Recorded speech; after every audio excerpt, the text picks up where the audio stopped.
Welcome to the Slop Farm. Enjoy the video. You start by rebooting and entering the UEFI. Press Delete or F12 during post timing matters.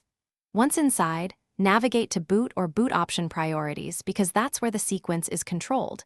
Make sure USB keyboards are responsive and check Secure Boot status so new media will boot. You should record the current order and settings. This preserves a restore point.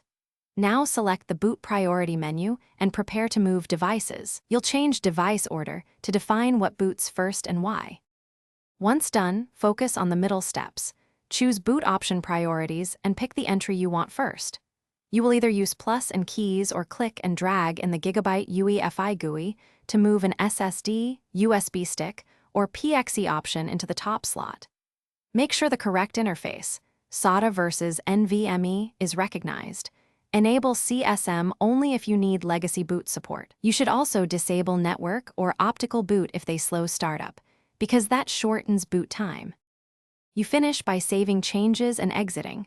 The board will reboot using the new sequence, so watch the post to confirm the intended device starts. If it doesn't, make sure cables and power are connected, verify the drive appears in peripherals or storage, and try swapping SATA ports or ports on M2 adapters.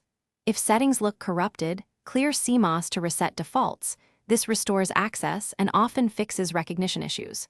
Finally, re-enter UEFI to refine order and re-enable Secure Boot when. Thanks for watching. Consider subscribing if we helped you today.